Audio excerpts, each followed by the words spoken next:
Alors Philippe le Ruste ne peut vous accueillir et il en est désolé.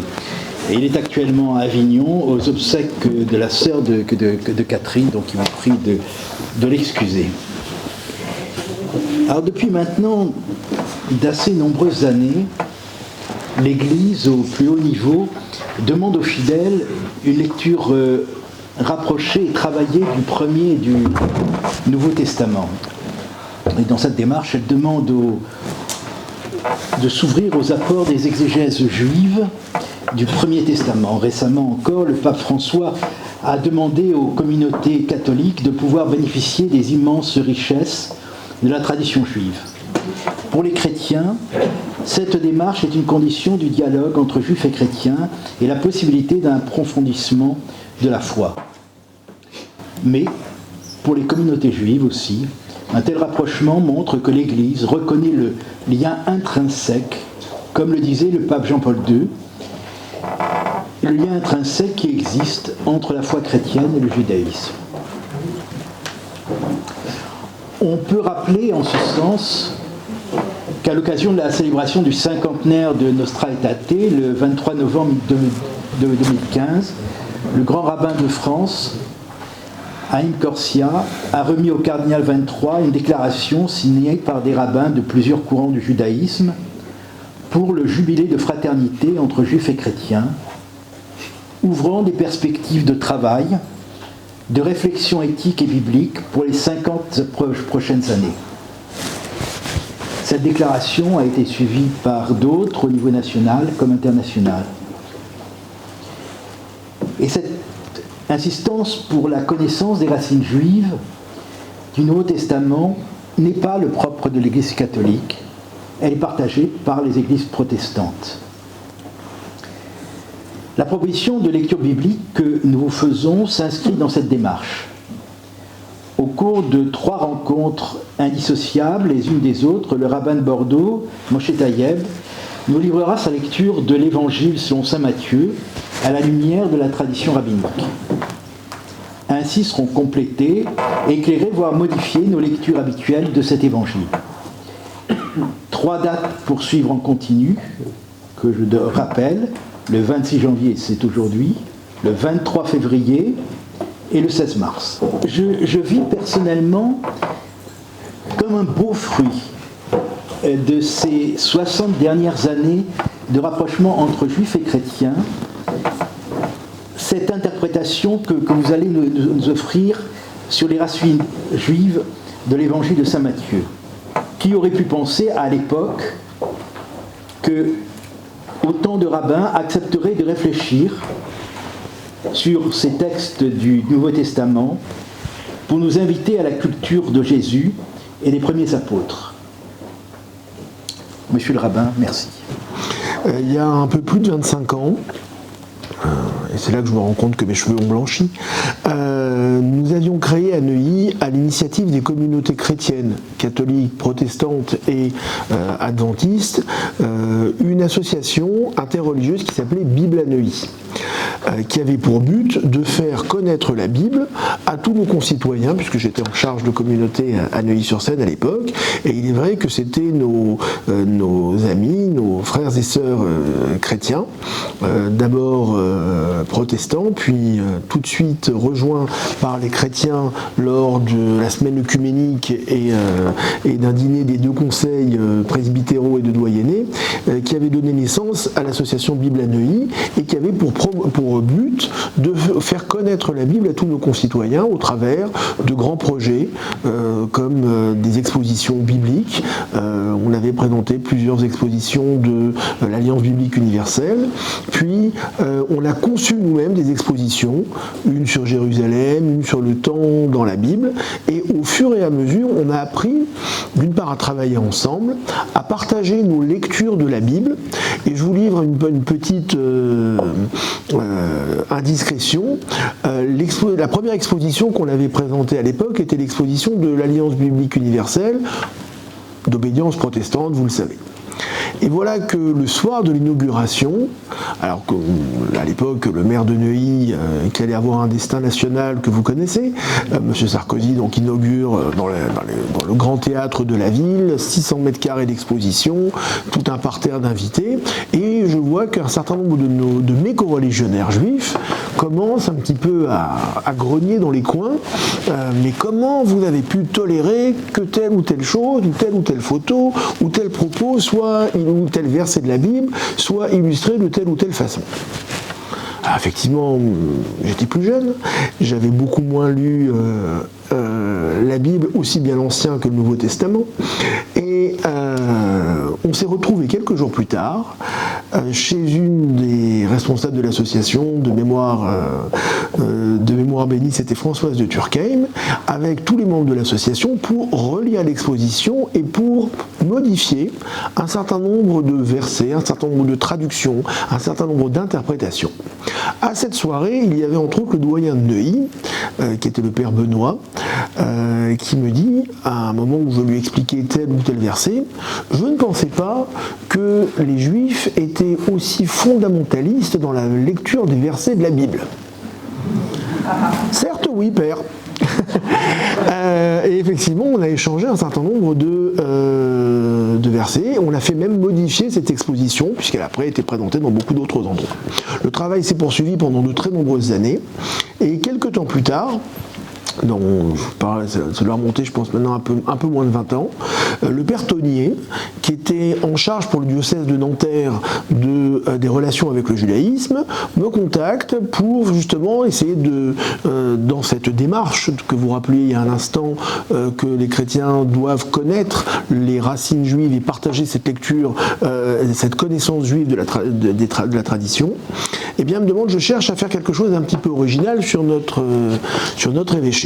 Oui, non, peut-être. Et voilà que mon ami le père Tonnier devait participer à la marche pour l'eau du KKL. Alors le KKL, c'est une organisation israélienne qui a plus de 120 ans et qui se charge de reboiser, de faire refleurir Israël. Ils ont acheté des terres depuis de très nombreuses années, il y a des collectes de fonds et ils sont beaucoup d'écologie et de choses comme ça.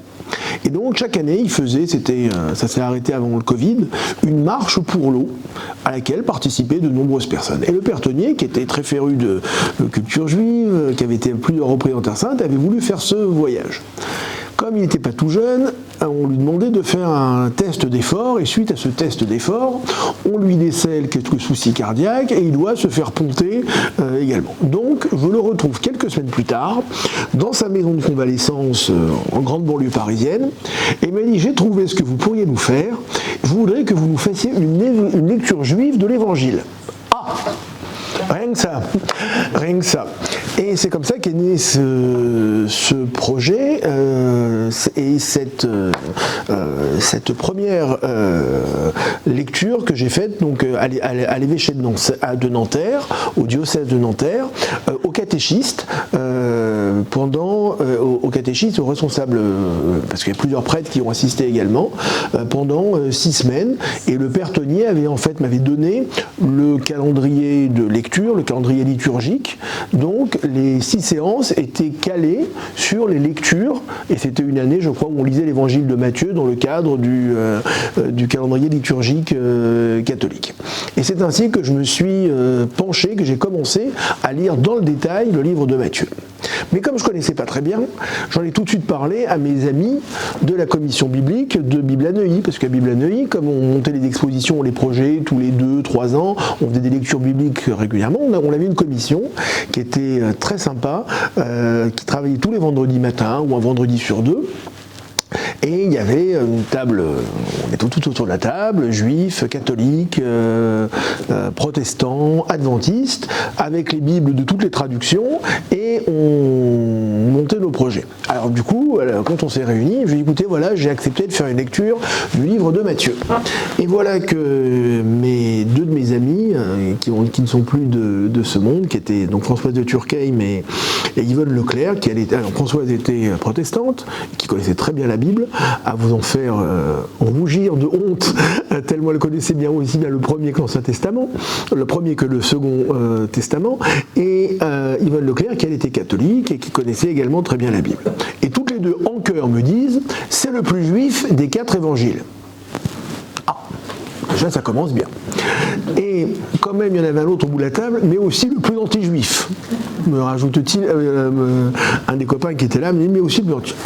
Donc du coup, ça a suscité en moi beaucoup de curiosité, et donc j'ai commencé à travailler ce livre de Matthieu, et c'est en fait cette réflexion que j'ai eue d'une part à l'évêché de Nanterre, qu'on a repris dans d'autres cercles au fur et à mesure des années, que je vais vous livrer lors de ces 3 séances, peut-être aujourd'hui d'une façon un peu plus historique, et en même temps vous faire percevoir que ce livre de Matthieu, effectivement, peut être l'évangile le plus juif des 4, et en même temps bercé justement de cette culture juive de laquelle il a émané, de ce berceau qui était le pays d'Israël au moment où il a été écrit, transposé et enseigné, et dans peut-être les prochaines séances, eh bien d'aller plus en avant dans le texte et faire une lecture du texte avec une lecture, je dirais, peut-être verset après verset, et vous ramener ainsi davantage aussi vers les versets de la tradition juive. Alors si je suis là ce soir, c'est qu'il y a à peu près 2 ans, quand je suis arrivé à Bordeaux, Monseigneur James avait souhaité, on était juste après je ne sais plus quel confinement, que la déclaration qui avait été faite par l'Église catholique de lutte contre l'antisémitisme et l'antijudaïsme, qui avait été remis officiellement au Grand Rabbin de France par le secrétaire de la conférence des évêques, Monseigneur Moulin-Beaufort, soit aussi remise en région. Et Bordeaux, qui se distingue souvent par sa capacité à décliner d'un point de vue local des choses qui sont faites au niveau national, eh bien, il m'a remis solennellement ici dans cette maison, je crois que c'est même dans cette salle, ou peut-être une salle voisine, eh bien cette déclaration de lutte contre l'antisémitisme de l'Église catholique. Et en échangeant quelques paroles après cette cérémonie, je lui explique un petit peu mon parcours au niveau interreligieux depuis de nombreuses années, et je lui parle de cette lecture de Matthieu. Et Monseigneur James ne m'a pas pris en traître, on ne s'est pas tombé dans l'oreille d'un sourd, m'a demandé quelques temps plus tard de pouvoir refaire une lecture de l'évangile de Matthieu, et c'est ce qui explique modestement ma présence ce soir. Et donc je remercie aussi à la fois cette confiance et cette amitié que me fait Monseigneur James de pouvoir partager avec moi, avec vous, ces quelques lumières sur l'évangile de Matthieu. Donc n'hésitez pas, si vous avez aussi des questions sur les termes ou sur les concepts que je pourrais employer, à me poser des questions, bien évidemment, à la fin de mon propos, ou au milieu, si vous le souhaitez également. Voilà. Je vais peut-être juste en introduction revenir sur quelques faits historiques, et peut-être, et sans doute même, ne vous apprendrai-je peut-être pas forcément grand-chose, mais je m'y risque quand même, bien évidemment. Cet évangile de Matthieu, comme je le rappelais à un instant, est donc le premier des 4 évangiles que contient le Nouveau Testament ou le Second Testament. Il est aussi le tout premier livre de cette seconde alliance, alors que l'historiographie moderne va le définir comme étant ultérieur aux épîtres de Paul, qui sembleraient être écrites entre 50 et 65, ou l'évangile de Marc, écrit entre 65 et 75. Si pendant de nombreux siècles on a attribué ce livre à l'apôtre Matthieu, le fameux collecteur d'impôts devenu disciple de Jésus, eh bien de plus en plus les scientifiques semblent remettre en cause un petit peu ces droits d'auteur, et et semblerait nous dire plutôt que le texte de Matthieu aurait été composé de deux sources principales. D'une part, l'évangile de Marc, puisque si on fait une comparaison textuelle, il n'y a pas moins de 600 reprises de Marc dans Matthieu, et d'un recueil de paroles de Jésus qu'on appelle, de son appellation allemande, vous la connaissez sans doute, la source Q, la source Quelle, par les spécialistes. Voilà. Donc on penserait que cet évangile est l'œuvre d'un seul auteur, avec des modifications apportées, un petit peu comme beaucoup de livres de la Bible, par des rédacteurs, plusieurs, qui seraient postérieurs. Mais beaucoup de scientifiques et beaucoup d'exégètes nous diront que ce n'est pas forcément Matthieu lui-même qui aurait écrit tout cela. Ce qui est sûr par contre, c'est que le milieu d'origine où a été écrit et développé et produit ce texte est totalement juif. Puisque dès les premiers chapitres, le fameux sermon de la montagne, avec les béatitudes, eh bien, l'auteur va prôner l'application intégrale de la Torah à la suite du maître, du rabbin, qui est Jésus. Et qui n'est pas venu, comme le dit le verset 17 du chapitre 5, qui n'est pas venu abolir, mais qui est venu accomplir. Et donc, l'auteur, quel qu'il soit, se considère comme un juif qui est détenteur de la véritable interprétation de la Torah, fidèle à la volonté divine, telle que Jésus la révèle, et Jésus déclarant lui-même être le Messie et le Fils de Dieu.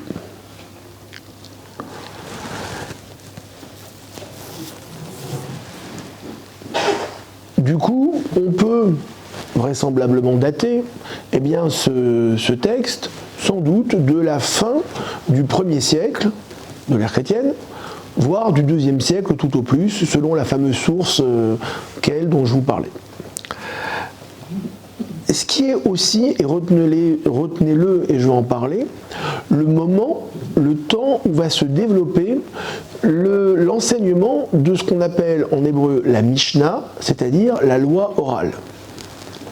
Alors je fais une petite parenthèse, mais je vais y revenir dans quelques instants.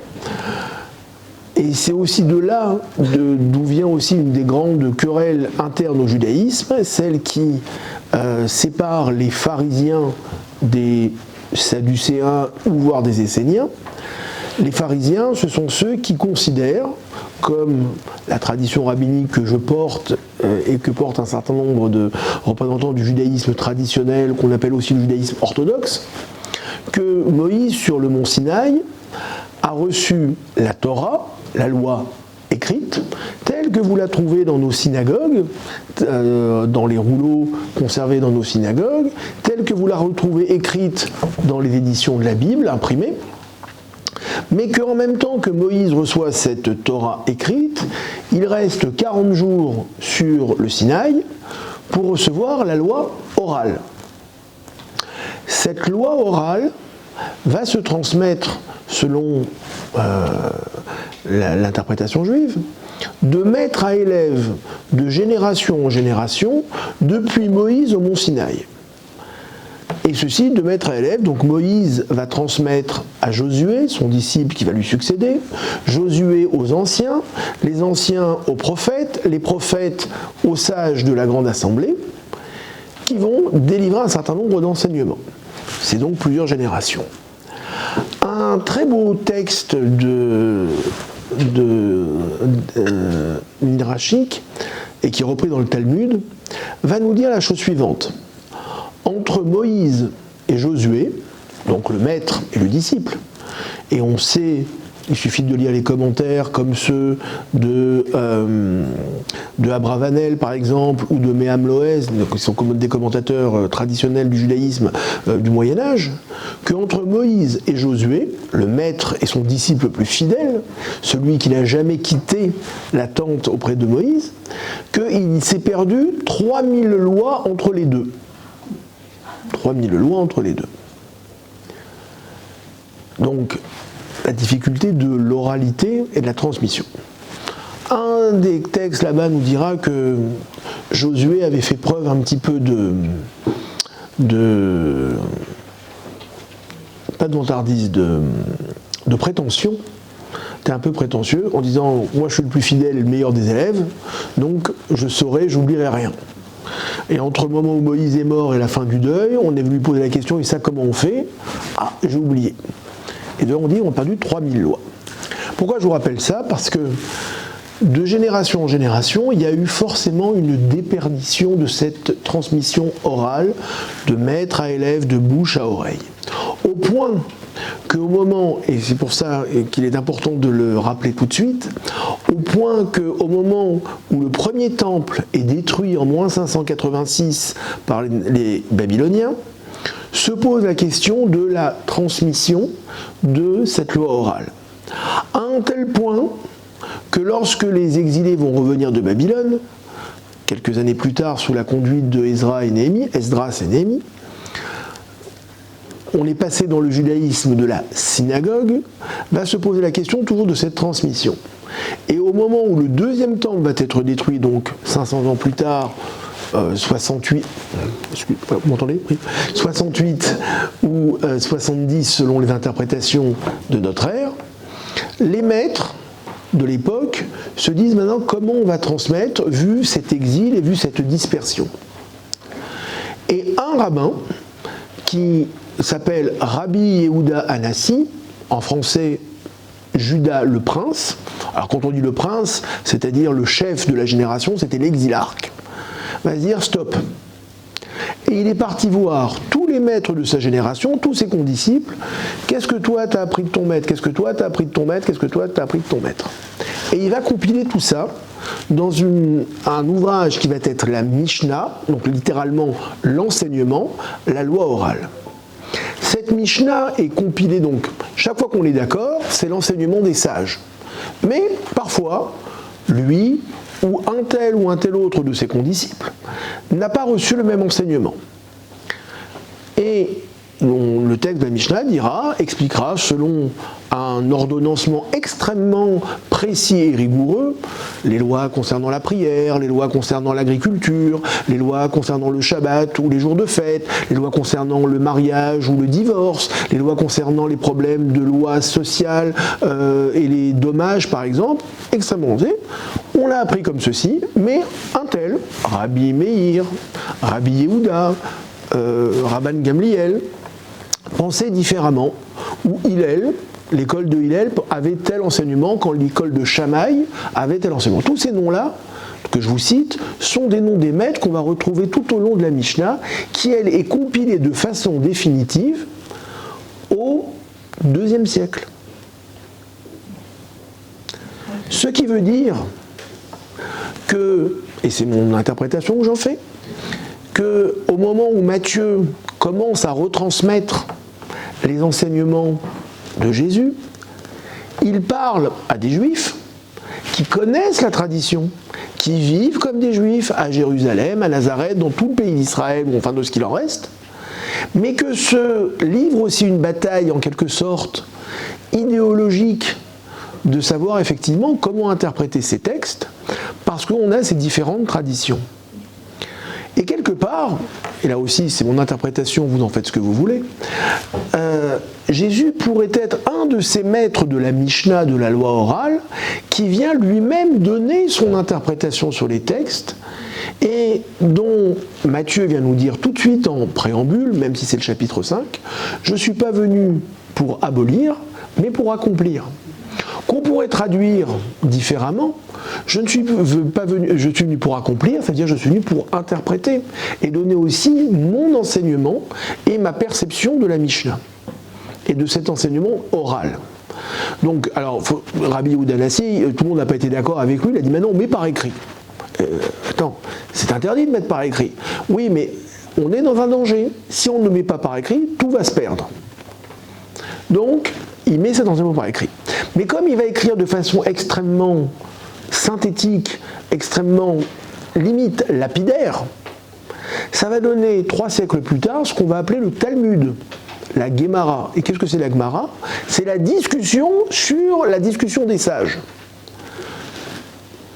En 3 mots, quand Rabbi Yehuda Hanassi a donné cet enseignement, c'est que lui, il habitait à Babylone. Et à Babylone, quand on plantait le blé et qu'on le ramassait, c'était pas comme on le ramassait à Bethléem. Quand Rabbi Meir a interdit telle ou telle chose concernant le mariage, c'est parce qu'effectivement, lui, il savait de ses maîtres telle ou telle chose nous, on ne connaissait pas ici. Et en fait, qu'est-ce que c'est que le Talmud ? Eh bien, ça va être cette discussion entre les sages. Est-ce que oui, est-ce que non, et l'interprétation pour pouvoir après trancher la loi. Donc, il me semble que Matthieu, et on va rentrer un peu plus dedans maintenant, eh bien, est de cette génération où se confrontent les différentes interprétations de la Bible, de la Torah, mais surtout de cette loi orale qui est en passe d'être perdue et qui maintenant a besoin d'être rédigée de la façon la plus authentique pour pouvoir après la transmettre, surtout dans le temps et dans le moment de l'exil. Sachant qu'un certain nombre d'enseignements, et on le verra peut-être aujourd'hui ou la prochaine fois, vont être développés à partir du moment même où les enseignements de Jésus commencent à être connus et à être transmis. J'en veux pour un meilleur exemple, ce qui est pourtant un des fondements de la foi juive, la croyance en la résurrection des morts. Vous ne trouverez aucun texte biblique, écrit, je parle biblique, qui vous parle de la résurrection des morts. Pourtant, 3 fois par jour, dans notre prière quotidienne, le matin, l'après-midi, le soir, tout à l'heure, avant de venir, on a prié à la synagogue, la prière du soir, nous affirmons dans notre prière, tu es éternellement fort Seigneur, et nous pouvons te faire confiance pour ressusciter les morts.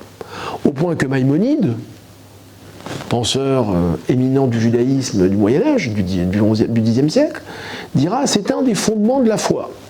Et d'où tu le sors ? D'où tu sais ? Parce qu'on peut dire ce qu'on veut, mais nous on parle sur preuve. Toujours donner. Dans le Talmud, on aura justement une discussion entre les sages pour savoir, dont je vous fais l'économie ce soir. Si ça vous intéresse, on pourra le faire la prochaine fois. Où on va citer tous les versets qui peuvent prouver la résurrection des morts, qui est connue d'après le texte hébraïque, d'après le texte biblique, pardon. Et les rabbins discutent, oui, non, mais quand il a dit, puisque le texte était biblique, oui, non, peut-être, et c'est comme ça qu'on le sait. Mais cet enseignement est donné à quel moment ? Au moment même où Matthieu, lui aussi, commence, à la suite de Marc et des autres apôtres et des évangiles, à développer l'enseignement que Jésus a été ressuscité entre les morts. Donc, les rabbins vont aussi tendre à prouver, à attester, à dire que finalement, ce que Jésus vient dire ou a fait n'est pas quelque chose de nouveau, mais qui existait déjà auparavant. Et donne une interprétation différente à certains versets pour pouvoir justement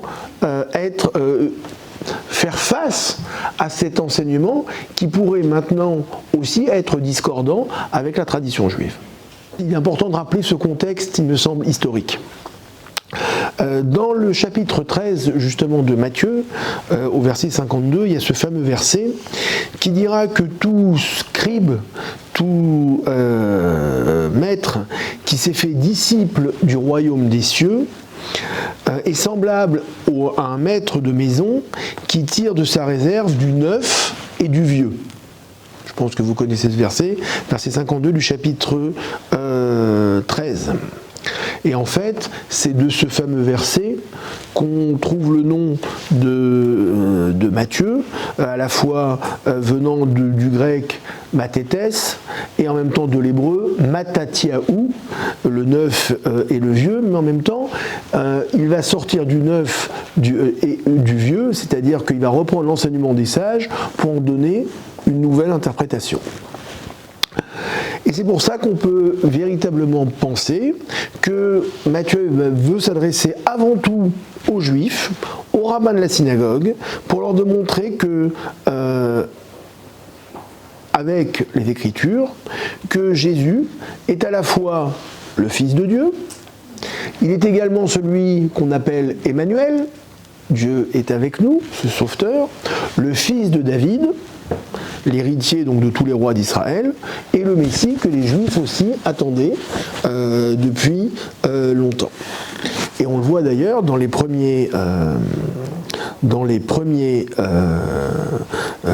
premiers chapitres, eh bien, Jésus est présenté comme ce sauveur, Emmanuel, comme le roi, le Messie, le Fils de Dieu, et accomplissant la volonté de tous les prophètes.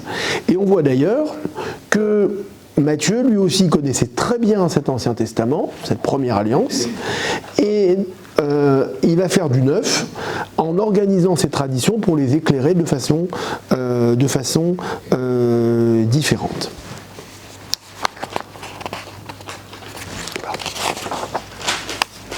Alors, je pourrais vous donner quelques références, où parmi les premiers chapitres, effectivement, on voit que Dieu est présenté comme le Sauveur, chapitre 1, verset 21, Emmanuel, 1,23, comme le Roi, 2,2, ou le Messie, 2,4, ou le Fils de Dieu, 2,15, par exemple.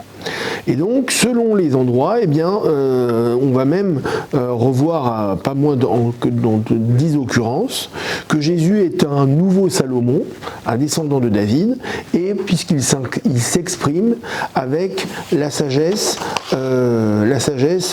incarnée, Beaucoup de références aussi à d'autres livres bibliques, comme le prophète Daniel ou le livre d'Hénoch, et Jésus a aussi une autorité sur le royaume de Dieu, aux cieux, comme sur la terre.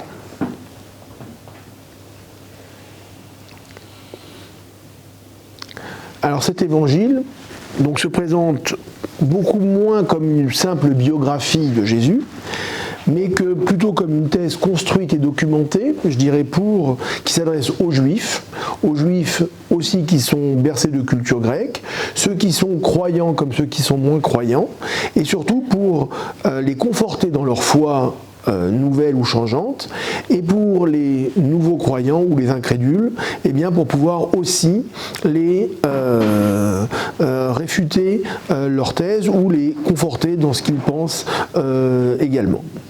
On verra aussi dans tout cet évangile que Jésus enseignait aussi selon Matthieu dans les synagogues, et même dans celles qui regroupaient souvent les pharisiens.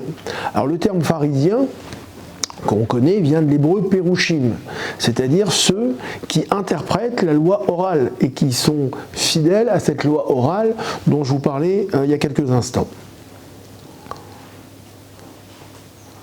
Et ainsi, il va avoir des désaccords ou des points de convergence avec des choses qui faisaient débat aussi parmi eux. La résurrection du corps, la résurrection des morts ou la réalité des anges. Et ces controverses que Matthieu nous présente, eh bien, sembleraient beaucoup plus être un contentieux au sein des pharisiens eux-mêmes, plutôt que des adversaires beaucoup plus éloignés. Et ce que semblerait plus reprocher Jésus aux pharisiens, c'est leur refus de reconnaître en sa personne l'accomplissement des promesses divines.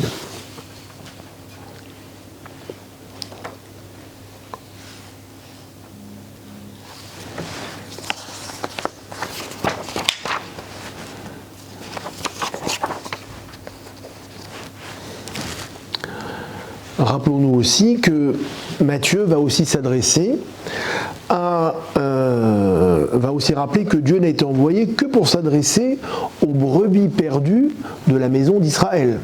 Chapitre 15, verset 24. Et donc, l'enseignement de Matthieu veut défendre les petits, les enfants, ceux qui sont dans la peine.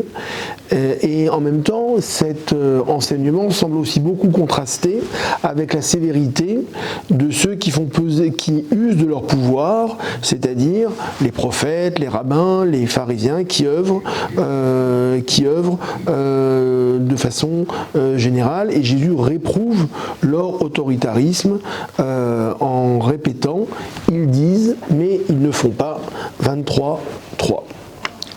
Alors si on regarde la façon dont s'ouvre l'évangile de Matthieu, eh bien avant d'arriver au fameux sermon sur la montagne, on remarquera que finalement cet évangile est coupé en cinq grands discours. Là, c'est pas spécifiquement juif, ce que je vous dis là, puisque vous le trouverez chez tous les exégètes de la tradition chrétienne. Les fameux 5 grands discours de Jésus, le sermon sur la montagne, le discours apostolique, le discours des paraboles, le discours ecclésiastique et le discours eschatologique. Mais dans le judaïsme, le chiffre 5 a une connotation totalement particulière, parce qu'il fait référence directement aux 5 livres de la Torah, les 5 livres du Pentateuque. Et en quelque sorte, Matthieu va nous dépeindre un Jésus qui est le nouveau Moïse, qui transmet 5 discours comme Moïse a transmis les 5 livres de la Torah. Dans une lecture plus mystique, les chiffres ont toujours aussi une grande importance dans la tradition juive. Et les 5 fait aussi référence aux 5 sens, à nos 5 sens. L'ouïe, la vue, le toucher, le goût, l'odorat, qui sont en fait ce qui nous relie à l'extérieur. Les commandements de la Torah ont pour but de nous apprendre à dominer nos sens et ainsi nos pulsions, nos passions, nos désirs. Et ainsi, dans l'enseignement de Jésus, se veut aussi cette capacité à se dominer et à être l'homme nouveau qui est capable de faire fi de son être pour justement recevoir la grâce divine. Alors il y a aussi d'autres chiffres bien évidemment qui font référence directement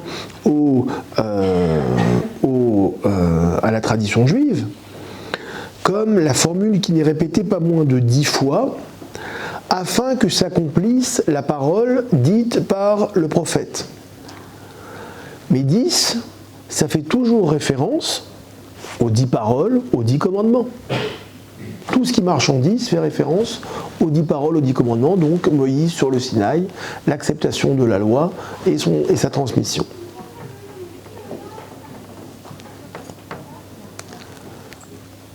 Sans oublier que Matthieu va faire aussi appel très souvent au nombre 7, qui est une des caractéristiques divines.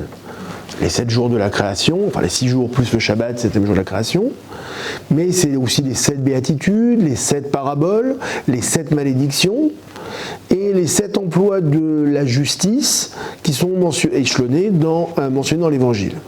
Et enfin, le 7 qui intervient aussi dans la généalogie de Jésus.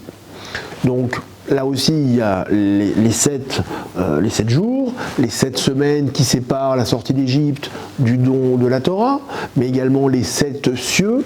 Donc il y a toute une notion de 7. Sans oublier effectivement qu'au-delà, il y aura le 8, et qui est le chiffre de la perfection également, mais ça j'y reviendrai autrement. Donc vous voyez que dans toutes ces petites allusions qui ont peut-être l'air de hasard, eh bien on retrouve typiquement des traces de la tradition juive et de cet enseignement qui se veut être adressé, même si on parle des premiers juifs d'Antioche, dans lesquels aurait été enseigné cet évangile de Matthieu, eh bien, qui veulent vraiment s'adresser à des gens qui connaissent le texte biblique, qui connaissent la tradition juive. Alors, Jésus va aussi, dans Matthieu, fustiger l'hypocrisie de ces pharisiens, de cette religion qui finalement n'est réduite qu'à une discussion, à une casuistique sans âme. D'un côté, les pharisiens, les plus influents, les scribes, sont maintenant devenus responsables d'une interprétation de la loi complexe, et du coup, ils en profitent pour assujettir à leur pouvoir les plus simples, les humbles. Mais, quelque part aussi, Matthieu va aussi renvoyer ça aux chrétiens, au chapitre 23, les versets 1 à 11, où les nouveaux chefs chrétiens visent un petit peu aussi à faire la même chose. Vous n'êtes pas les différents des autres, vous avez changé l'étiquette, mais vous faites la même chose que vous faisiez avant.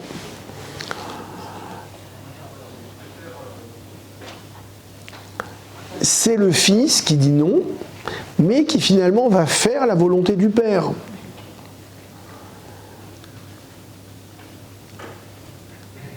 Faire la volonté de mon Père qui est dans les cieux, ce verbe faire, il a une connotation et une force particulière, c'est-à-dire que cette insistance, ça rejoint finalement l'âme profonde du judaïsme pharisien, où il est plus important de faire que de penser ou que de dire.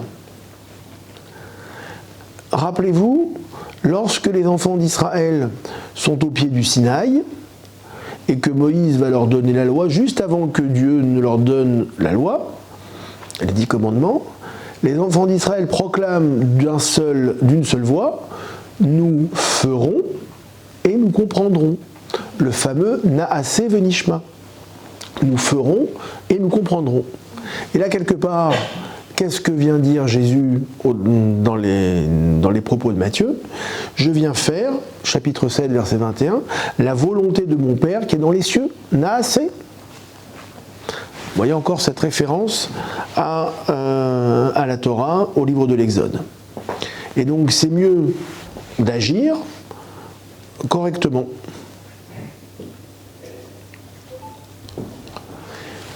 Et on le verra dans le sermon sur la montagne,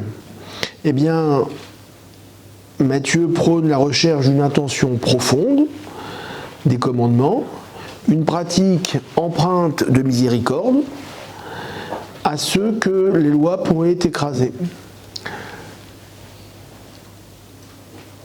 Et donc, Jésus se présente comme étant le maître, le rabbin, mais celui qui va être aussi doux et humble de cœur. On dira d'ailleurs à propos de Moïse, la seule qualité, on trouve 2 qualités à Moïse dans toute la Bible. Connaissez-vous les 2 qualités qu'on trouve à Moïse dans toute la Bible, les deux adjectifs qu'on lui donne? Humble, exactement, et grand. C'est dans le texte de l'Exode qu'on lira d'ailleurs cette semaine, pour ça que ça m'est revenu. C'est les 2 seules qualités qu'on donne à Moïse. D'abord, on rappelle toujours que c'est un homme, c'est toujours l'homme. C'est pas le fils, c'est pas le prophète, c'est l'homme. Et dans le texte de l'Exode, chapitre 11, si mon souvenir est exact, c'est ce qu'on lira demain, ce Shabbat à la synagogue, Moïse était grand aux yeux du peuple, de Pharaon, et des enfants d'Israël, et des Égyptiens et du peuple d'Israël. Et dans le livre des Nombres, quand il y a la fameuse histoire avec Myriam qui médit de lui, Dieu dira « Moïse est le plus humble de tous mes serviteurs ». Et ici, qu'est-ce qu'on nous présente ? Un maître qui est doux et humble de cœur, qui réalise lui-même les béatitudes. Donc vous voyez ce nom, ces racines effectivement, qui ramènent à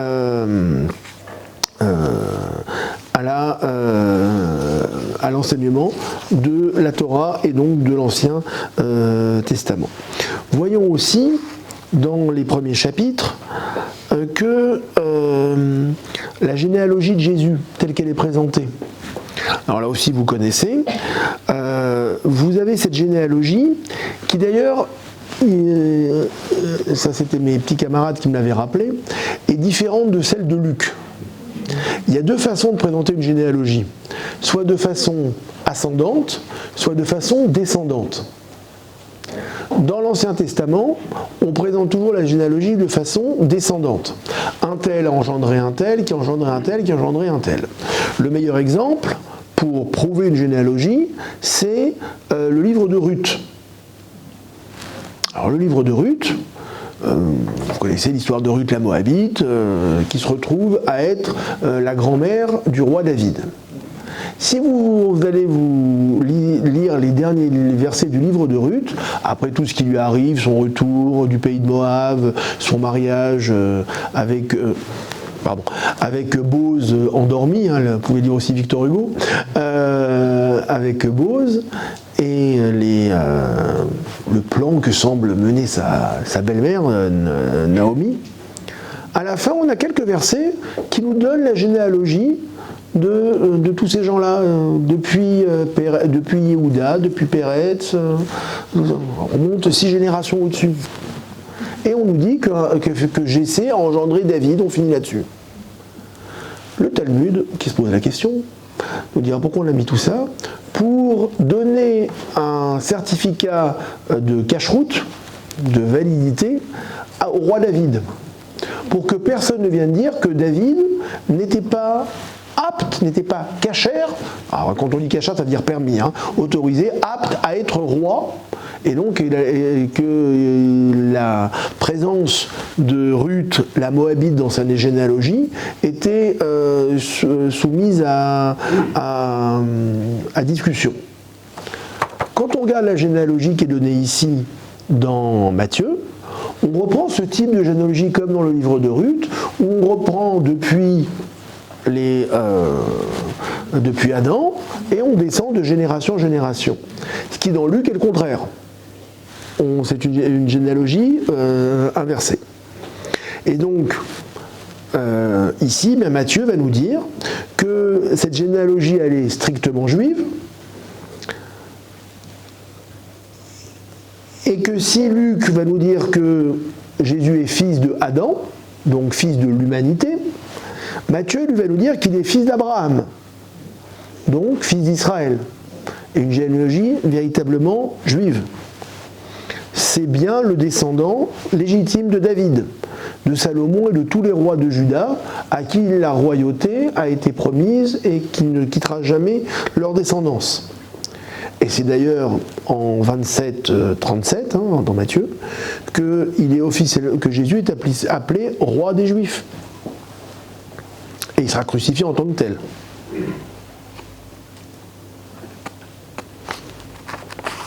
Donc là aussi, cette généalogie, elle tente à prouver aussi que cette généalogie était exacte et qu'il descendait effectivement de la tradition juive, même si on trouve ce qui est un peu plus original, également dans cette généalogie, des femmes qui ne sont pas forcément les femmes les plus, aux généalogies les plus simples. Je vous ai parlé de Ruth, qui est citée, mais on a aussi Tamar, la belle-fille devenue concubine par prostitution interposée de Judas, Rahab, la fameuse aubergiste chez laquelle les explorateurs à l'époque de Josué vont se rendre, et également Bethsabée, la mère de Salomon, qui a été quand même quelque peu séduite par David, qui ne s'est pas trop embarrassé de ce qu'il avait à faire avec Uri, son mari. Alors, enfin là, je suis mauvaise langue, excusez-moi. Le Talmud nous dira que celui qui dit que David a fauté, eh bien, c'est lui qui est un fauteur, et qu'il n'y avait rien à reprocher à David sur cette histoire-là. Donc on a quand même aussi dans cette généalogie des gens un peu qui peuvent paraître un petit peu un peu particuliers, mais effectivement finalement ce sont des femmes qui, eux, contrairement aux matriarches, n'ont pas eu de difficulté à enfanter, d'une part, et d'autre part, qui ont eu effectivement ces vies un petit peu perturbées, quelque part, pour nous dire aussi que Marie, eh bien, elle n'est ni étrangère, ni pécheresse, et elle rejoint aussi des femmes dans une situation un petit peu, on va dire, irrégulière, dans la conception de l'enfant, et au travers de cette conception virginale alors qu'elle était fiancée à Joseph. Ok ? Donc, pour vous signifier que finalement, dans cette généalogie, eh bien, il y a beaucoup d'allusions à des événements et à des naissances ou à des personnages qui ont eu des vies particulières, mais qui fait aussi la particularité aussi de celle de Jésus. Matthieu va construire son texte, son évangile, au travers donc de ces différents discours, de ces sermons, dans lesquels Jésus parle, comme je vous l'ai dit, comme un maître qui parle à ses élèves, mais aussi comme le Messie qui jugera à la fois son assemblée, son Église, mais aussi l'humanité. Et ce critère de jugement n'est pas sans rappeler un enseignement qui va être central dans la loi orale, mais qui reprend aussi celui du Lévitique. Cet enseignement, c'est chapitre 19, verset 19 du Lévitique, « Aime ton prochain comme toi-même ». Alors souvent dans les milieux juifs même, on oublie que c'est d'abord écrit dans le Lévitique, dans la Torah, avant d'être écrit, d'avoir été transmis par l'enseignement de Jésus. Mais, puisque je vous parlais de loi orale, c'est aussi dans la loi orale qu'on va avoir cet enseignement qui est repris de la façon suivante. À savoir qu'on a deux maîtres parmi les premiers de la Mishnah, donc du 1er siècle, qui sont, je les ai cités tout à l'heure, qui sont Hillel et Shammai. Vous avez peut-être entendu ces noms-là. Hillel est réputé pour son côté ouvert, tolérant, accueillant, et sa mansuétude ou sa tolérance vis-à-vis de tout un chacun.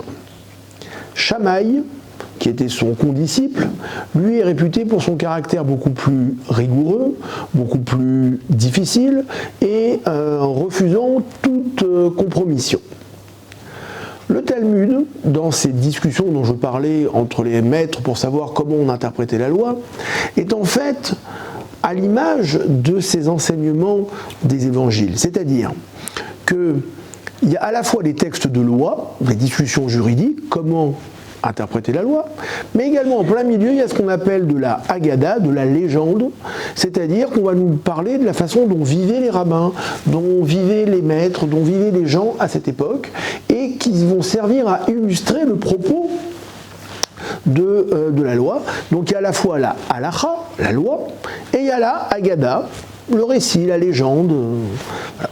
Donc on sait que Hillel et Shammai vivaient de façon, avaient des caractères qui les opposaient un petit peu, et on nous raconte ainsi à propos de cet enseignement la chose suivante. Voilà que quelqu'un qui cherchait à se convertir vient trouver Shammai et lui dit « Je veux me convertir au judaïsme, à la Torah, mais j'ai pas beaucoup de temps pour apprendre. Je n'ai le temps que d'être, allez, debout sur un pied. » Alors je descends de l'estrade, ça, voilà, debout sur un pied. C'est-à-dire, voilà, comme ça. Combien de temps vous pourriez tenir, vous, debout sur un pied comme ça ? 5 minutes. Hein ? 5 minutes.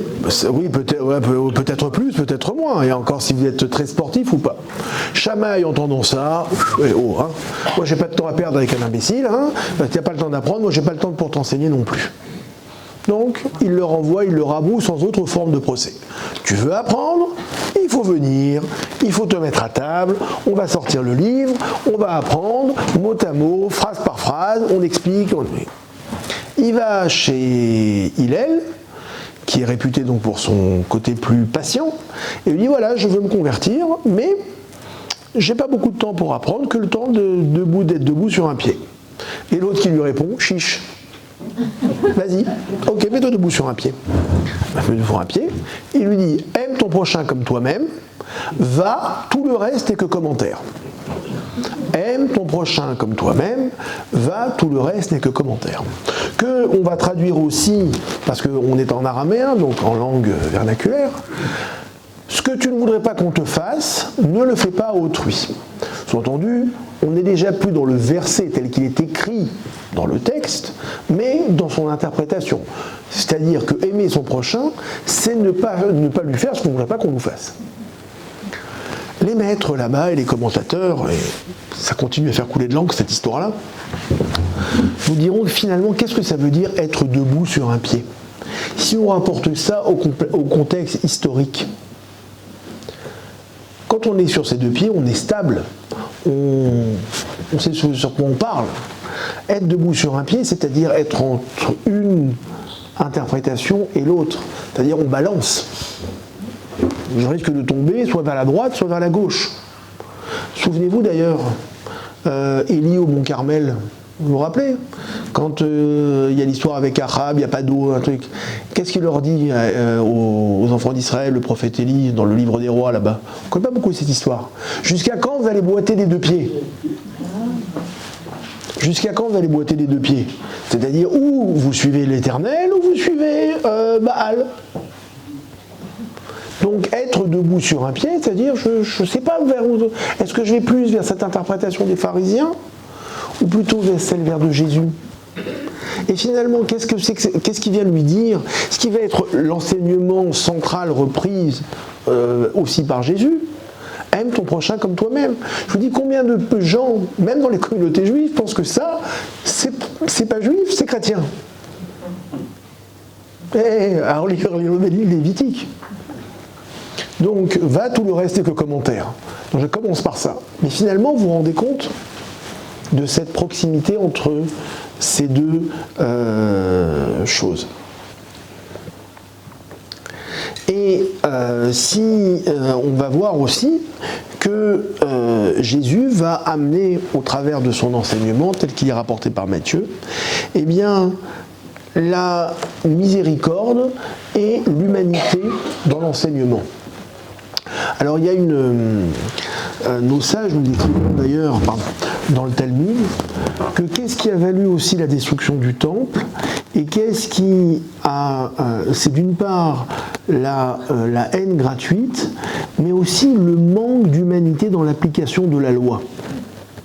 Alors si notre ami Philippe Le Rustre, lui qui était magistrat dans ses fonctions je crois, était là, il aurait pu en parler mieux que moi, à savoir que lorsqu'on applique la loi, il y a la loi stricto sensu, c'est autorisé, c'est interdit, vous avez fait telle chose répréhensible, donc vous méritez telle condamnation ou telle punition à telle ou telle infraction. Mais parfois, on cherche la circonstance atténuante. On cherche les raisons qui expliquent le geste qui a conduit telle ou telle personne à faire telle ou telle chose. Ce que vient reprocher Jésus aux rabbins, pharisiens, à ses maîtres de cette époque, c'est d'avoir perdu cette notion d'humanité. Et finalement, celui qu'on va appeler le premier hébreu, Abraham, l'hébreu, quelle est sa qualité particulière qui fait se retrouver en Jésus? C'est sa capacité justement à être dans la grâce. En hébreu, ce qu'on appelle le chesed. Chesed. Qu'on traduit soit par la bonté, soit par la grâce. La grâce, pas au sens chrétien du terme, où on attend que la grâce nous vienne, non. Dans le sens juif, c'est d'être capable de grâce et de bonté.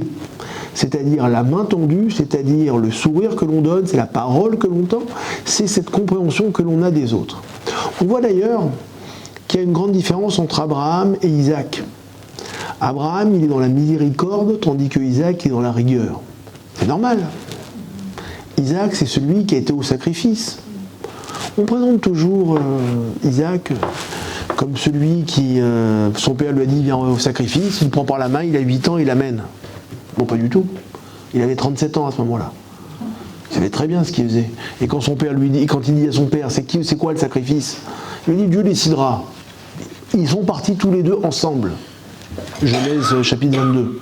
Ça veut dire qu'il avait parfaitement compris que c'était lui l'objet du sacrifice, et ils sont partis ensemble, il était d'accord. Et moi, je vais aller jusqu'au bout des choses. Quelque part, on va dire que Isaac, toute sa vie, il a été dépressif, de ne pas être allé jusqu'au bout des choses. Il était super exigeant avec tout le monde. Tandis qu'Abraham, il est celui qui a la porte toujours ouverte, la tente toujours ouverte, pour accueillir les voyageurs, les passagers, mais pour les amener à la connaissance de Dieu.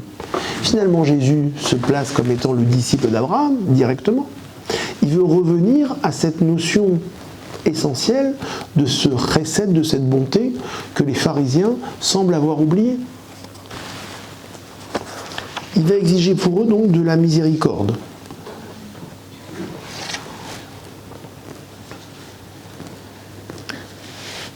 Alors si Marc, dans son évangile, va dire que Jésus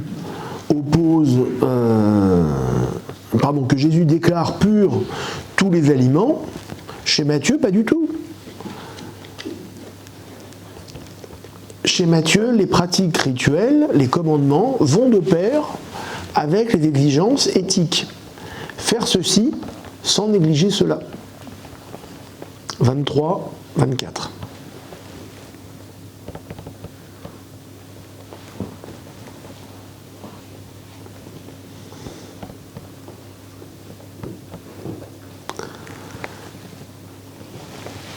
Alors, ces chrétiens, ces nouveaux chrétiens, devaient-ils, comme tous les juifs, verser leur impôt, leur dîme au temple?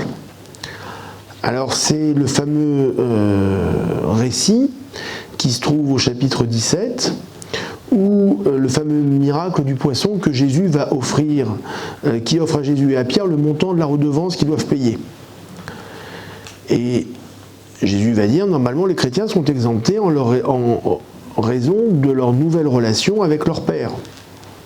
Mais en pratique, pour ne pas scandaliser les Juifs, il faut qu'ils payent.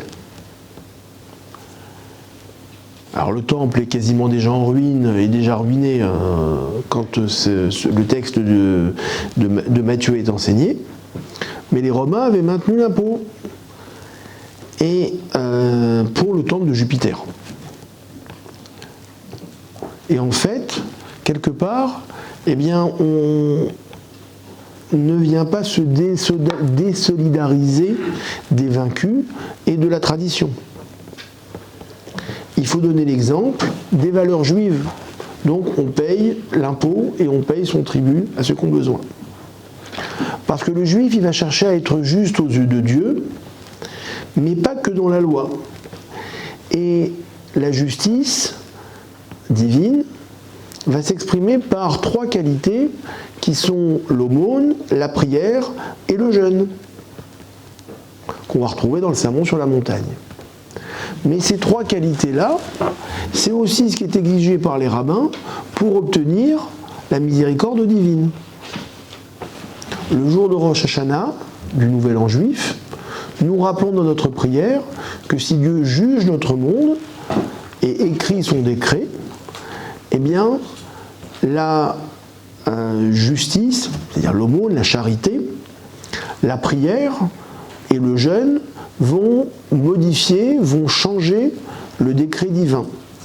L'aumône, la prière et le jeûne vont changer le décret divin. Mais ces trois dimensions, ces trois choses, concernent à la fois l'homme pour lui-même, le jeûne. Quand je jeûne, c'est mon corps que je mortifie, que je prive. La prière, je l'adresse à Dieu. Et l'aumône, c'est vis-à-vis de mon prochain. Donc donner cette nouvelle dimension, donc trois piliers, qu'on va retrouver aussi dans le Sermon de la montagne. Donc celui qui se veut être juste, eh bien, va prouver son amour de Dieu en accomplissant des bonnes œuvres et en ayant aussi la miséricorde vis-à-vis de l'autre.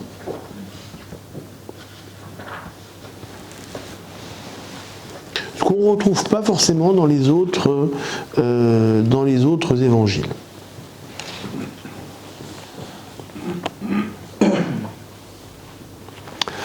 Cet enseignement aussi va être repris dans ce contexte historique. On peut voir aussi que finalement, toutes les attaques que Matthieu a contre les pharisiens également, eh bien finalement, est-ce que ce n'est pas une réponse à ce débat interne du judaïsme de l'époque? La Mishnah, la loi orale dont je vous parlais tout à l'heure, va reprendre à la fois le fil de cet enseignement et de cette tradition, mais va nous dire, juste après avoir rappelé cette chaîne de transmission, que le monde tient sur 3 choses. C'est dans le traité des pères, les maximes des pères, qu'on appelle aussi en hébreu les Pirkei Avot, chapitre 1, deuxième enseignement, où on nous dira que le monde tient sur 3 choses. Sur la Torah, la loi, sur la avoda, en hébreu littéralement le travail, mais qu'on explique par le culte, le service que l'on rend à Dieu, et d'autre part sur les actes de bonté gratuite, les actes de miséricorde. Donc la loi, le culte et la bonté. Alors le problème, c'est qu'une fois que le temple est détruit, qu'est-ce qu'on fait pour rendre un culte à Dieu ? Il n'y a plus de sacrifice, il n'y a plus de Jérusalem, il n'y a plus de centralité de Jérusalem. Les Sadducéens aussi vont disparaître, puisqu'ils tenaient aussi leur pouvoir par rapport au temple. Et c'est là justement que les rabbins vont avoir cette idée de génie, à savoir qu'on va passer au judaïsme de la synagogue, qui ressemble à peu de choses près à celui qu'on connaissait, mais en réorganisant le culte au travers de la maison, au travers de l'homme, au travers de la personne, et en développant une étude profonde de la loi. Sans oublier aussi que, au travers de la avoda, du culte de Dieu, eh bien, s'exprime aussi la relation à Dieu au travers des sacrifices, bien sûr, et le lieu, au travers du sacrifice, le moyen de faire pardonner ses fautes.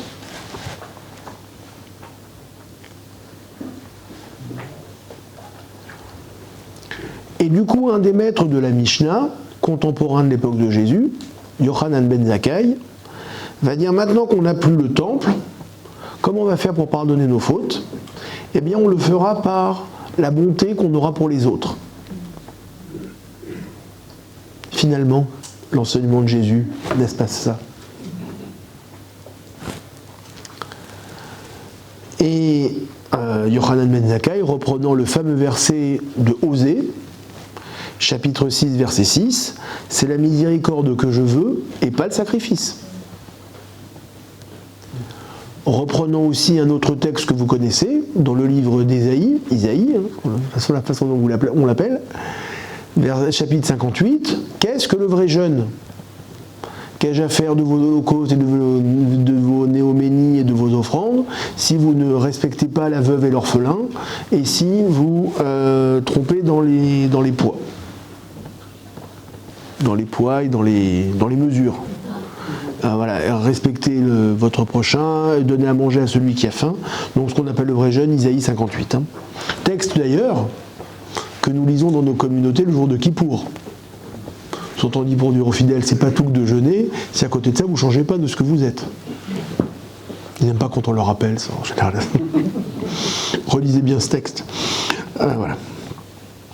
Et donc Yochanan ben Zakkai, il parle à un moment où il est à Yamnia, qu'on connaît aussi sous le nom de Yavne, où il va développer un centre d'études après la destruction du temple. On est en 70. C'est lui qui va négocier, on nous rappellera le Talmud, qui va sortir de Jérusalem assiégé dans un cercueil pour obtenir de Titus Yamnia et pour y développer l'étude et la capacité à apprendre cette miséricorde.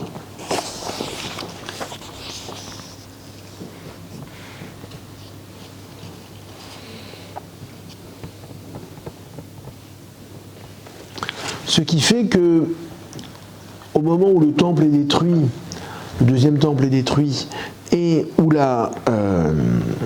l'enseignement de Jésus se développe de plus en plus, eh bien finalement, c'est la connaissance de la Torah, c'est la connaissance du texte, de la loi de Moïse, qui va être finalement l'unique ralliement au judaïsme. Et cette loi va éclairer la vie quotidienne dans les détails. Donc on légifère, on actualise pour pouvoir la vivre même en dehors d'Israël et en dehors du temple. Et pour pouvoir justement collecter tous ces enseignements à l'époque de la Mishnah, pour pouvoir après transmettre la loi, ce qu'on appelle la halacha.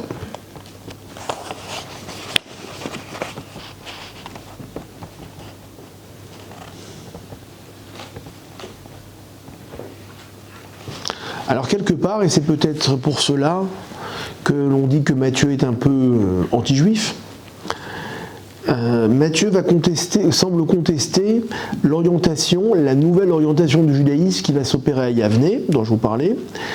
Et pour lui, Matthieu, c'est à Jésus que Dieu a confié le renouveau d'Israël. La ruine de Jérusalem, c'est aussi la ruine des institutions juives et qui sanctionnent justement cette mauvaise attitude. Et c'est eux aussi qui ont contribué à éliminer Jésus devenu le Messie, devenu le Christ. Il y a un nouveau peuple, dira Matthieu 22, 43, un autre peuple, une église nouvelle, alors église au sens de l'ecclésia, une assemblée nouvelle, composée de juifs et de non-juifs, et qui doit faire justement fructifier l'enseignement de la loi, de la Torah et des prophètes. Et une seule autorité, Jésus qui est le Messie d'Israël. Pour Yavne, pour les sages de Yavne et les successeurs de Yochanan ben Zakkai, eh bien, c'est de l'orgueil, celle que l'on prête aux minimes, c'est-à-dire à ceux que on va considérer comme étant des idolâtres ou alors qui sont sortis du giron du judaïsme. C'est à ce moment-là d'ailleurs que va être composée une bénédiction contre eux, qui est intégrée à la prière quotidienne, bénédiction extrêmement dure, que pour eux il n'y ait aucun espoir, parce qu'ils sont à la source justement de cette déviance d'Israël. Bénédiction dont le Talmud nous dira qu'on l'a confiée à un maître qui s'appelait Samuel le Petit, Shmuel Akatan, qui a mis 1 an à la rédiger pour peser et sous-peser chaque terme et chaque mot. Et finalement, si Matthieu prêche que l'Église elle-même sera jugée à ses fruits, il y a une compétition qui s'engage entre le judaïsme de la synagogue, celui qui est développé par Yavne, et celui qui est maintenant développé par l'Église qui est montante. Alors, Matthieu va proposer un autoportrait de Jésus, modèle de quiconque a mission d'interpréter la loi. Venez à moi, vous tous qui peinez et ployez sous le fardeau, et moi je vous soulagerai. 28 dans le livre de Matthieu, mais qui reprend les termes de l'Exode, parce que c'est moi l'Éternel qui vous sortirai des fardeaux de l'Égypte, et un peu plus loin au chapitre 22, parce que je suis moi l'Éternel qui vous guérirai. Voilà, je vous ai livré quelques-unes de mes réflexions sur ces premières racines juives de l'évangile de Matthieu. Si vous avez des questions, je vous remercie en tout cas de votre attention.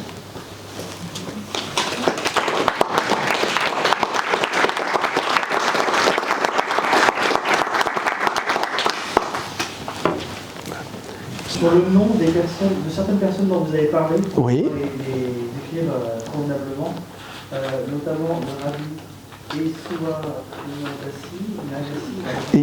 Hanassi. Yehuda Hanassi, en français, Judas le prince.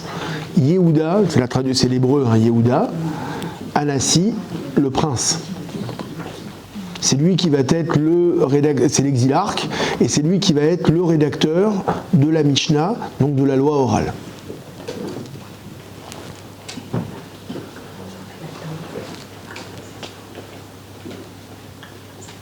C'est d'autres questions?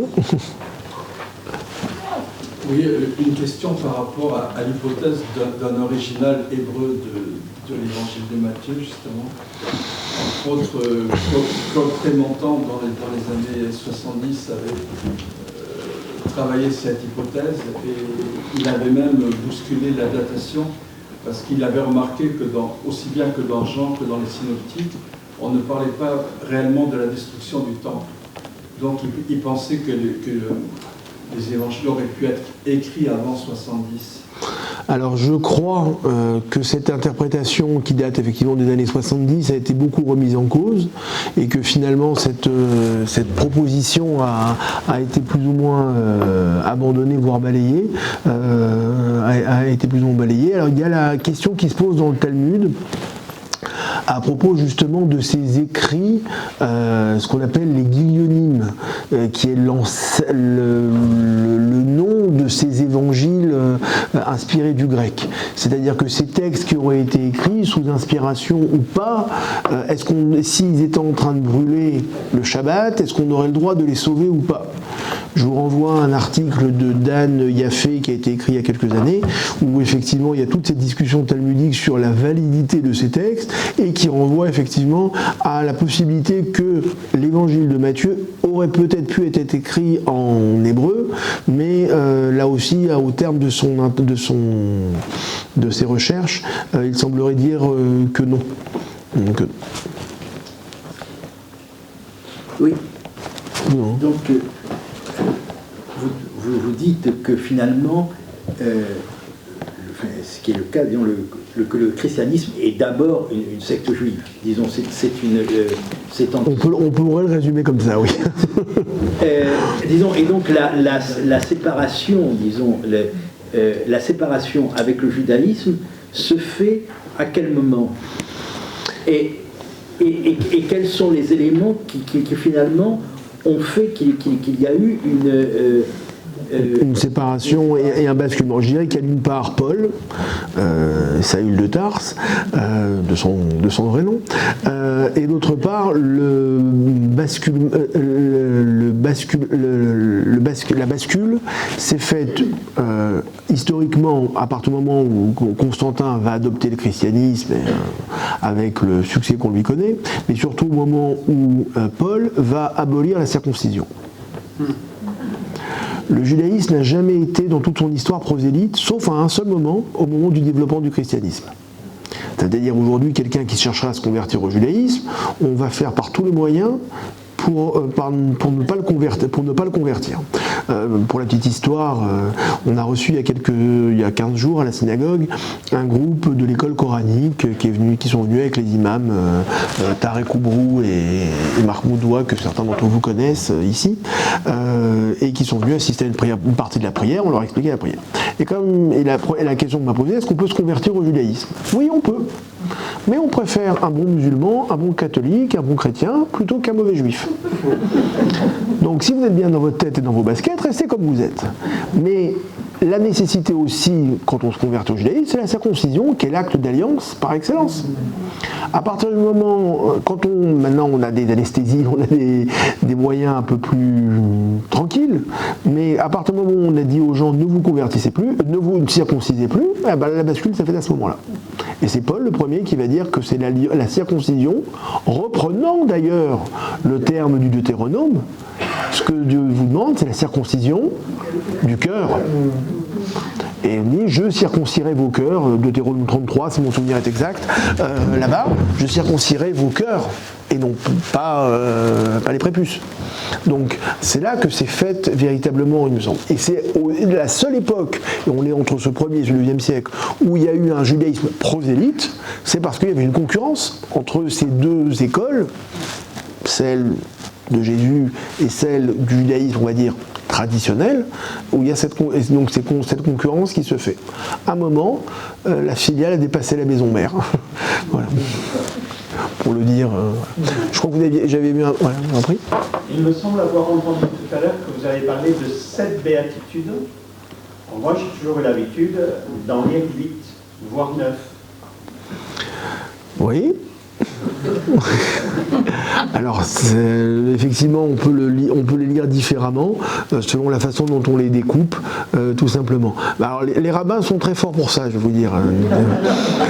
C'est-à-dire, parfois, quand on compte Je donnais un cours cette semaine où je rappelais l'importance du chiffre 5 par rapport sur la Torah. Et on nous dit aussi par rapport à la profession de foi d'Israël. Écoute Israël, l'Éternel est notre Dieu, l'Éternel est un, Shema Israël. Il y a 5 mots, et au moment où je suis en train de compter sur mes doigts, je me rends compte qu'il y en a 6. Après je me rappelle, non, comme il y a 2 fois le nom de Dieu, ça compte qu'une seule fois.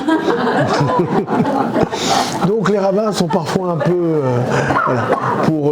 pour compter soit les choses 2 fois, soit compter les choses une seule fois, ou voilà. Mais on pourra revoir dans le texte très précisément les béatitudes si vous le souhaitez, parfois dans la redite ou dans la répétition, effectivement, parce que ça permet d'avoir une démonstration qui serait d'autant plus forte. Voilà. C'est ce côté un peu fondamental dont me parlait le père Benoît à l'époque. Okay. Juste une question,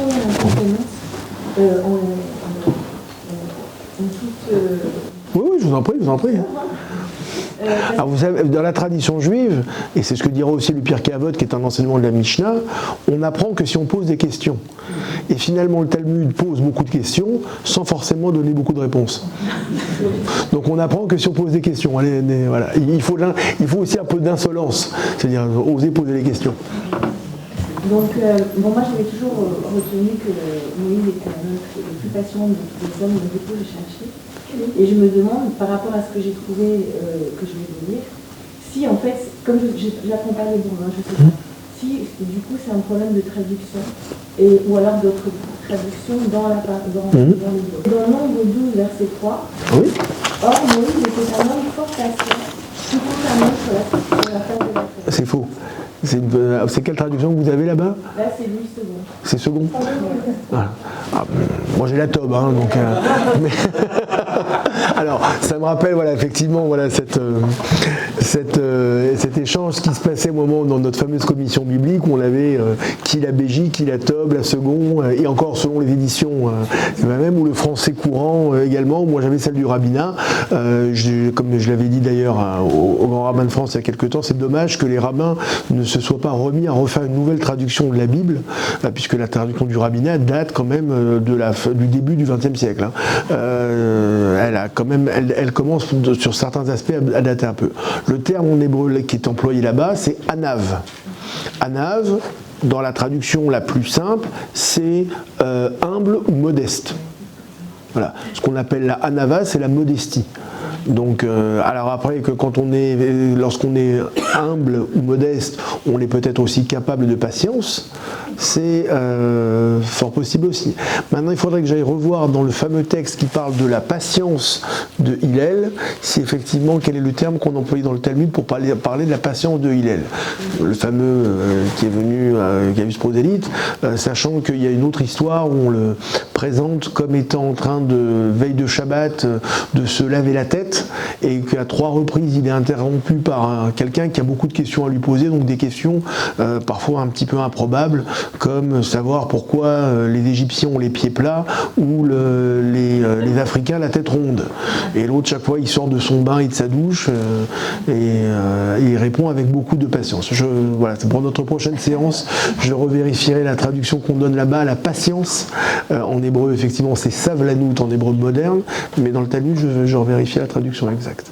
Mais effectivement, anav, ça fait plus appel à la modestie, au caractère humble, c'est-à-dire que Moïse n'était pas celui qui se mettait en avant dans l'Exode.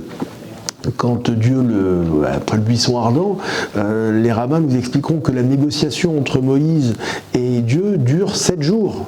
Chez l'Arna Beyatishlar, m'envoie pas, envoie quelqu'un d'autre.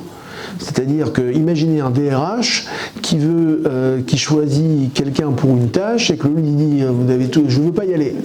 Si on devait rédiger le CV de Moïse pour être celui qui est apte à libérer le peuple d'Israël. Et là, vous avez le DRH qui lui dit c'est toi que je veux, il lui dit non, moi je ne veux pas y aller, je ne veux pas cette mission. Ah, il y a beaucoup de choses, pas que ça.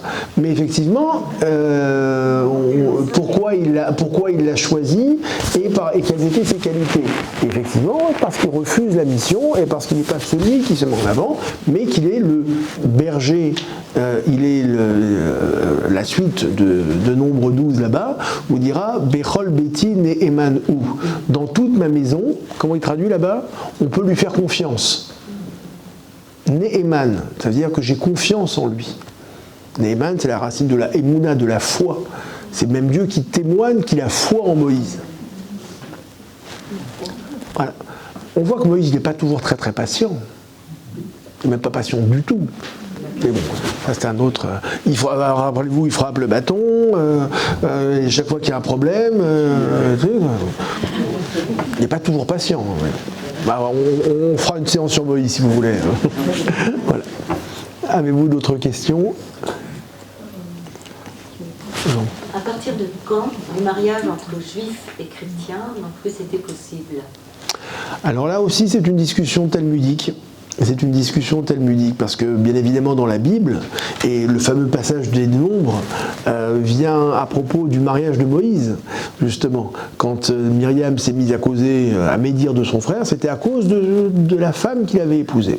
Dans une lecture simple, on dit parce qu'il avait épousé une femme qui n'était pas juive.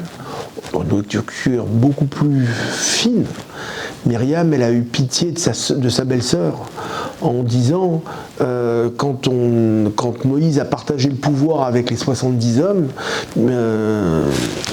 Sipora, la femme de Moïse, s'est mise à soupirer en disant « Je plains leurs femmes à ces hommes-là ». Et Myriam qui entend sa belle-sœur et qui lui dit « Mais pourquoi tu dis ça ?» Il dit « Parce que depuis qu'il est chef, je ne le vois plus. On n'a plus de vie de famille, on n'a plus de vie de couple, il n'est jamais là. C'est le chef, quoi. Voilà. Sans doute toutes les femmes, les premières dames de France, des États-Unis, est-ce qu'elles vivent la même chose ou pas?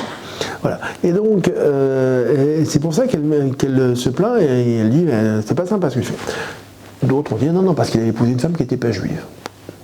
Dans le Talmud se posera la question de savoir, finalement, qui est juif maintenant? Qui est juif? Et du coup, comment s'opère la transmission? Est-ce que c'est le père et la mère? Est-ce que c'est la mère seulement? Ou est-ce que c'est le père seulement? Et l'interprétation qu'en garderont les rabbins de la tradition pharisienne, c'est que ça passe par la mère. Mais la discussion se fait à ce moment-là également. Et donc, c'est à peu près vers quand? 5e siècle, le Talmud est scellé au 5e siècle de notre ère. C'est-à-dire que la Mishnah, la loi orale, va être scellée au 2e siècle, voilà, donc à la fin, au moment où se développe aussi l'enseignement des apôtres et des évangiles, et le Talmud va continuer à être discuté et scellé de façon définitive au 5e siècle, simplement. J'ai pas bien compris ce que vous avez dit par rapport à la foi, à la résurrection chez les Juifs. Oui. J'ai cru comprendre, mais ça m'étonne beaucoup, qu'on n'y croit pas. Si, on y croit. C'est un des fondements de notre foi qu'on affirme tous les jours. Mais vous ne trouvez dans le texte écrit de la Torah aucune preuve. C'est-à-dire que c'est une interprétation des rabbins dans la loi orale qui vont expliquer, qui vont trouver des preuves. Je vous en donne une. Le cantique de la mer. Exode chapitre 15. Alors Moïse et les enfants, donc vous connaissez tous l'histoire, hein, regardez le film, Cécile B2000 et tout, c'est super chouette. Ils passent la mer et tout le monde se met à chanter. Le texte biblique nous dira, alors Moïse et les enfants d'Israël se mirent à chanter le cantique suivant pour Dieu. Ashir al Hashem ki gaoga, je veux célébrer l'Éternel parce qu'il m'a libéré. Vous connaissez tous le texte. Si vous regardez bien le texte en hébreu, Az Yashir Moshe Uné Israël. On traduit par alors Moïse, enfants d'Israël, chantèrent au passé. Ils ont passé la mer, ils sont contents, ils chantent. Yashir, c'est du futur. Alors Moïse et les enfants d'Israël chanteront. De là, nous dira le Talmud, j'apprends que quand est-ce qu'ils vont chanter? Dans les temps futurs, lors de la résurrection des morts, Moïse à nouveau, avec les enfants d'Israël, chantera ce cantique à Dieu. De là, j'apprends la résurrection des morts d'après la Torah. Et il y a tout un tas de versets qui sont donnés comme ça, mais l'enseignement de cette croyance, qui finalement est un des fondements de la foi juive, au même titre que la foi chrétienne, ne se développe qu'au moment où Jésus ayant été ressuscité, et qu'on dit effectivement, mais voilà, il est ressuscité d'entre les morts, et ça fait partie de notre foi, et bien cet enseignement est développé aussi à ce moment-là, à un tel point qu'on l'intègre même à la prière quotidienne, qui est rédigée à ce moment-là, en remplaçant les sacrifices. Voilà. Est-ce que la vallée des ossements ne fait pas partie de la croyance en la résurrection? Alors Ézéchiel, vous avez raison, mais Ézéchiel est un prophète qui est bien postérieur à la Torah. Mais là, dans le Talmud, on veut renforcer la force de la loi écrite et de la loi orale. C'est-à-dire qu'est-ce que la loi orale finalement? C'est l'interprétation de cette loi écrite. Un texte, une loi simple. Tous les jours, quand je fais ma prière, je mets des téphilines. Ce sont les phylactères, ces fameuses boîtes de cuir qu'on pose sur le bras et sur la tête. Où c'est écrit dans la Torah? Nulle part. C'est écrit ici. Ces paroles que je t'enseigne aujourd'hui, tu les attacheras en signe sur ton bras et en diadème sur tes yeux, entre tes yeux, en fronton sur tes yeux. Mais d'où je sais que c'est des boîtes de cuir avec des parchemins et que je les attache? On dira à la Kabbalah, Halakha le Moshe Sinaï. C'est une loi depuis Moïse au mont Sinaï qui a été transmise, comme c'est toutes ces lois qui ont été transmises à Josué et qu'on a transmises de génération en génération, oralement. Et donc, on est venu après, c'est dans le traité qui s'appelle Ménachot, où on va expliquer que la boîte, elle est comme ceci, que le parchemin, il est comme cela, et que les rabbins vont discuter dans quel ordre je mets les parchemins, les 4 textes, je les mets dans tel ordre ou dans tel autre ordre, parce que ça correspond aussi à une logique qui n'est pas la même selon tel maître ou tel autre maître. Mais Ézéchiel, effectivement, la vision des ossements desséchés, d'abord, elle est bien postérieure. Et effectivement, on y voit aussi la vision eschatologique et de l'espérance d'Israël. Ce que dit Ézéchiel lui-même. Ainsi sera la maison d'Israël, je vous rassemblerai, je vous ferai revivre tels ces ossements. Mais on le trouve aussi dans Isaïe, chapitre 10, un rejeton naîtra à Jessé, et pour lequel, effectivement, c'est suite à ce texte-là qu'on a, que pour le monde chrétien, eh bien, c'est Jésus qui est ce fameux rejeton, et la généalogie que je citais tout à l'heure de Jésus dans le premier chapitre de Matthieu, vient établir cette généalogie en continu.